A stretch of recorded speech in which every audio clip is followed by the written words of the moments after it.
할렐루야, 10월 19일 화요일입니다.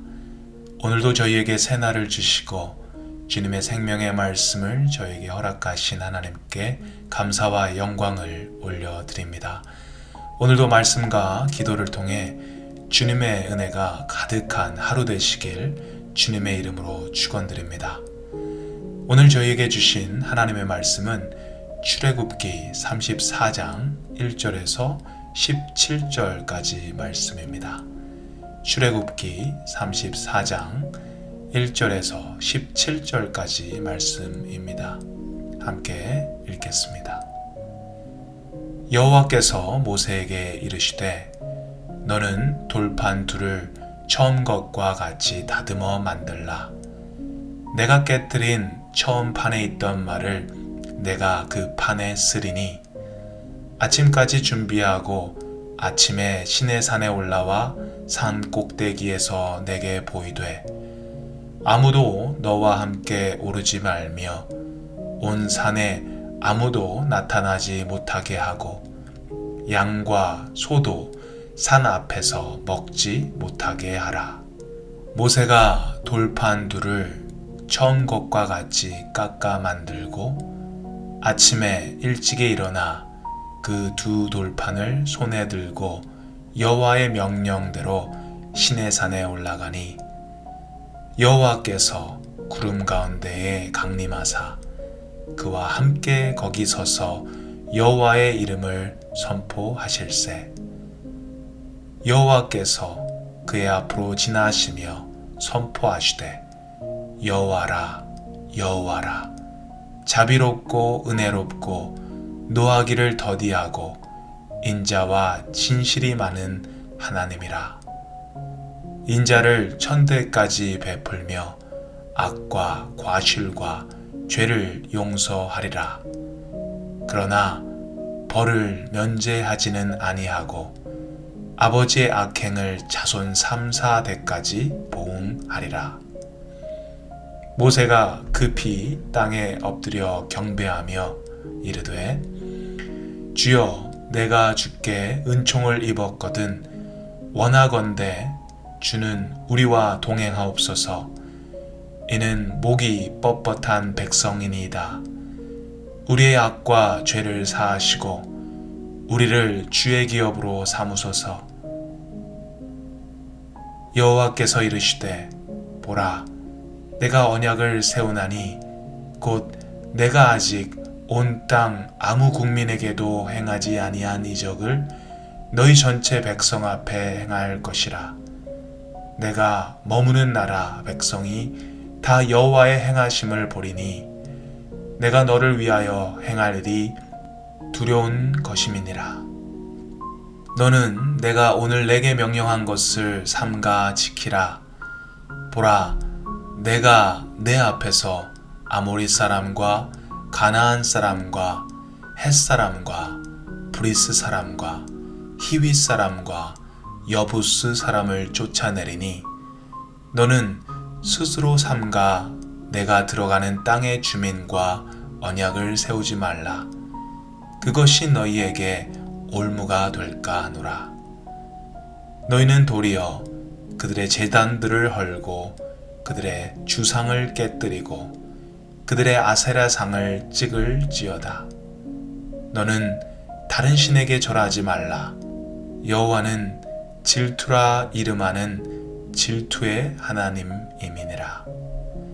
너는 삼가 그 땅의 주민과 언약을 세우지 말지니 이는 그들이 모든 신을 음란하게 섬기며 그들의 신들에게 제물을 드리고 너를 청하면 내가 그 제물을 먹을까 함이며 또 내가 그들의 딸들을 내 아들들의 아내로 삼음으로 그들의 딸들이 그들의 신들을 음란하게 섬기며 내 아들에게 그들의 신들을 음란하게 섬기게 할까 함이니라.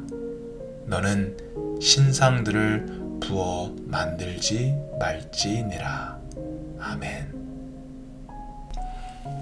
오늘 본문에서는 하나님께서 모세와 다시 계약을 맺으시는 장면이 나옵니다. 이것이 두 번째 계약입니다. 첫 번째 계약은 아론의 금송아지 사건 때문에 깨어지게 되죠. 그때 하나님은 정말 너무 화가 나셔서 모세만 빼고 모든 일을 진멸하시겠다고 32장 10절에 화를 내면서 말씀하셨습니다. 이 부분을 읽으실 때 하나님께서 왜 이렇게까지 화를 내시나라는 그런 생각을 하시는 분들도 계셨을 것 같습니다. 사실 저도 금송아지 사건에 대한 하나님의 반응에 대해서 이렇게까지 노하시는 것이 잘 이해가 되지 않았습니다. 그런데 예전에 출애굽기 미리 보기 시간에도 말씀드렸듯이 하나님과 이스라엘의 관계를 사랑하는 연인의 관계로 보신다면 이 부분을 이해하시는데 많은 도움이 되지 않을까 합니다. 하나님은 이스라엘을 선택하시고 그들을 사랑하시기로 결심하십니다. 그래서 하나님은 그들을 모세를 통해 찾아가시고 모세를 통해 그들을 구원하시죠. 하나님이 누구신지를 그들에게 보여주시고 그들을 얼마나 사랑하시는지를 보여주셨습니다. 그들을 압박하고 노예로 부리던 깡패 같은 애굽의 손에서 구원하시고 여러 기적들을 통해 하나님의 능력을 보여주셨습니다. 그리고 그들과 동행하시면서 그들을 보호하시고 또 책임져 주시는 그런 신실한 하나님의 모습을 그들에게 계속해서 보여주셨습니다. 이 과정을 연인들이 서로 알아가고 서로에 대해서 신뢰를 쌓는 그런 연애의 과정과 같다고 할 수 있습니다. 그들이 그 과정을 겪은 후에 마침내 결혼식을 하죠. 20장에서 23장을 보시면 마침내 하나님은 시내산에서 십계명을 주시면서 이스라엘에게 언약서를 주십니다. 그리고 24장에는 언약 체결 의식이 나오죠. 모세가 피를 가지고 반은 제단에 뿌리고 반은 이스라엘을 대표하는 70명의 머리 위에 뿌려서 피 범벅을 한 채로 이 언약을 지키겠다라는 이 언약 체결 의식을 합니다. 연인에서 이제 부부로 인연을 맺는 그런 모습입니다. 결혼식도 했고요. Marriage Certificate에 서명도 했습니다. 그리고 신혼집도 차리죠. 성막입니다. 성막을 짓고 또 제사장을 세우면서 어떻게 하면 하나님의 사랑받는 사람으로서 살아가는지를 배우게 됩니다. 그런데 얼마 가지 않아 그들의 언약이 깨지죠. 이스라엘은 하나님을 버리고 금송아지 우상을 섬기는 영적 간음을 하게 됩니다. 사랑하는 연인이 결혼을 하고 이제 부부로서 살고 있습니다. 그런데 아끼고 사랑하는 아내가 나를 버리고 나를 배신하고 다른 이와 바람이 납니다. 만약 이런 일이 우리에게 일어난다면 우리는 어떻게 반응할까요? 상상하는 것만으로도 너무 괴롭고 끔찍하죠. 상상만 해도 괴롭고 끔찍한 일이 하나님께 일어난 것입니다. 네, 하나님과 이스라엘의 관계를 연인의 관계로 보시면 하나님께서 왜 그렇게 화를 내셨는지 조금 더 이해하실 수 있을 것 같습니다. 네, 오늘 본문에서는 그렇게까지 화를 내시던 하나님께서 다시 재계약을 맺으시기로 하십니다. 하나님께서는 모세에게 두 번째 돌판을 처음 돌판을 만든 것처럼 만들라고 하십니다. 모세는 아침 일찍 일어나 그 두 돌판을 손에 들고 다시 시내산에 올라갑니다. 거기서 하나님께서 구름 가운데 강림하십니다. 그리고 모세 앞을 지나시면서 이런 말씀을 하십니다. 6절과 7절 말씀입니다. 여호와라 여호와라 자비롭고 은혜롭고 노하기를 더디하고 인자와 진실이 많은 하나님이라. 인자를 천대까지 베풀며 악과 과실과 죄를 용서하리라. 그러나 벌을 면제하지는 아니하고 아버지의 악행을 자손 3, 4대까지 보응하리라. 하나님께서는 자비롭고 은혜롭고 노하기를 더디하신다고 하십니다. 인자와 진실이 많은 하나님이라고 이야기를 합니다. 여기까지는 이해하기가 어렵지가 않은데요. 7절에 인자를 천대까지 베풀며 그러나 벌을 면제하지는 아니하고 아버지의 악행을 자손 3, 4대까지 보응하리라. 이 부분을 우리는 어떻게 이해해야 할까요? 어떤 분들은 이 말씀을 보시면서 축복과 죄가 유전이 된다라는 말씀을 하십니다. 부모가 열심히 하나님을 섬기면 후손이 천대까지 복을 받고, 부모가 하나님께 잘하지 못하면, 하나님께 죄를 지으면 3, 4대까지 벌을 받는다. 그래서 조상의 죄를 우리는 회개해야 한다라는 그런 말씀까지 하시는 분도 계셨는데요. 이건 바른 성경 해석이 아닙니다. 에스겔서에서도 이런 말씀이 나오죠. 부모의 이가 시리다고 자녀의 이가 시리겠느냐. 이 말씀은 부모의 죄는 부모의 죄고 자녀의 죄는 자녀의 죄라는 이야기입니다. 부모나 자녀가 각각 자기의 죄에 대해서 심판을 받는다라는 것입니다.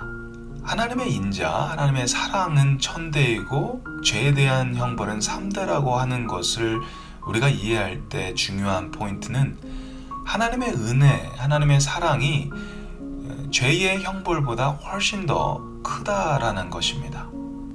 또 한 가지는 하나님께서 사랑이 많으신 분이시지만 죄에 대해서는 반드시 심판하시는 분이시다라는 것입니다. 이것은 우리가 하나님을 이해할 때, 그리고 복음을 이해할 때 굉장히 중요한 포인트입니다. 하나님은 노하기를 더디하시는 분이시죠. 이 말씀은 하나님은 화를 내시고 노하시는데 바로바로 화를 내시지 않으시고 더디 내신다라는 것이죠. 왜 그럴까요?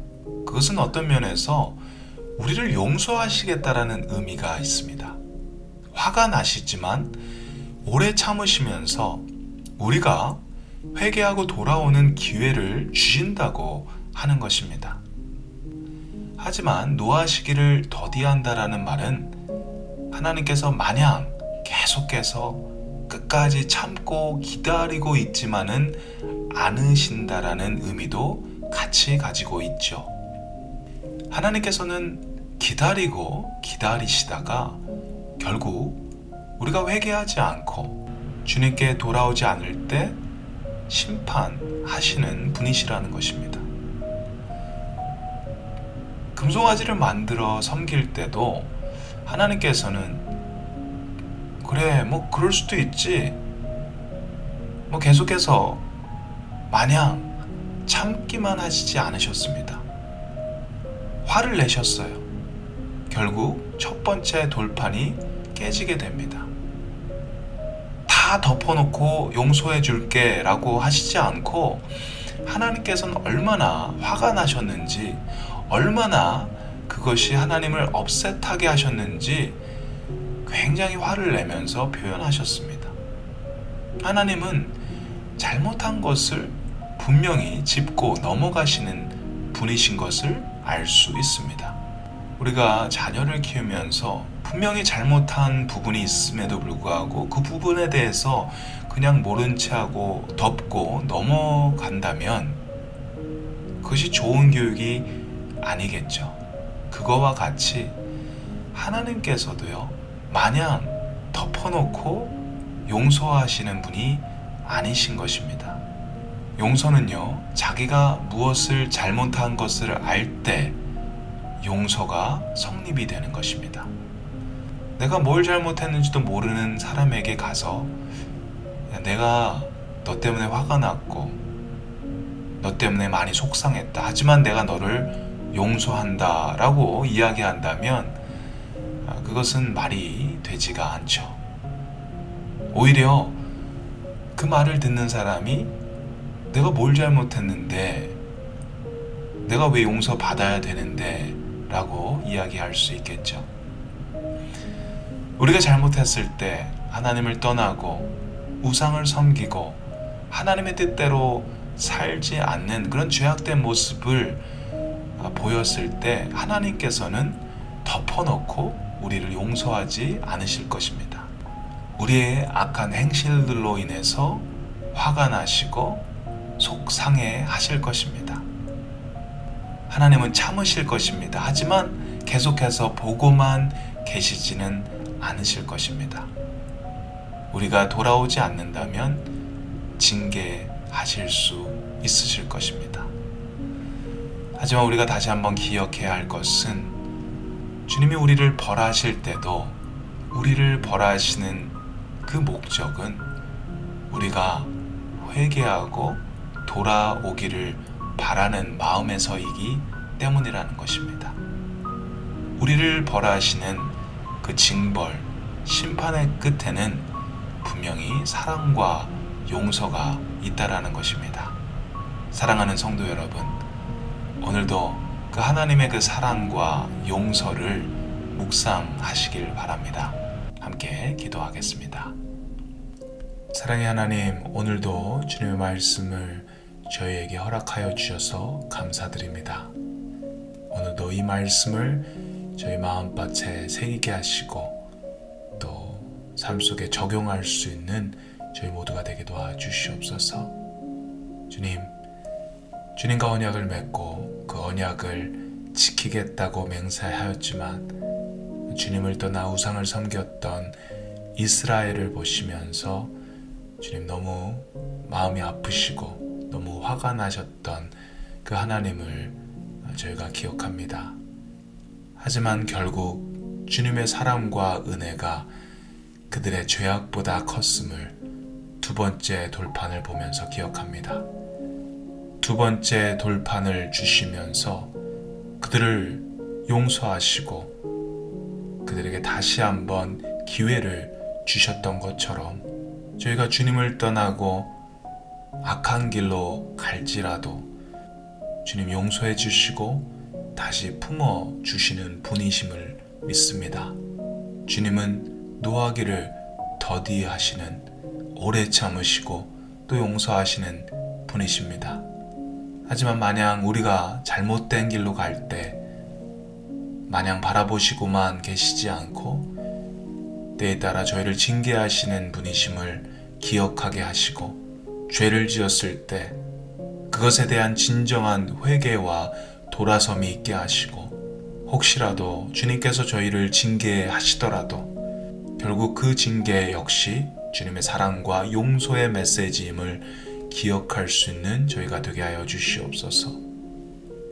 오늘도 사랑과 용서의 주님을 저희가 깊이 묵상하게 하시고 그 사랑과 용서를 저희 삶에 온전히 느끼고 체험하는 은혜가 있게 하여 주시옵소서. 감사드립니다. 예수님의 이름으로 기도드립니다. 아멘.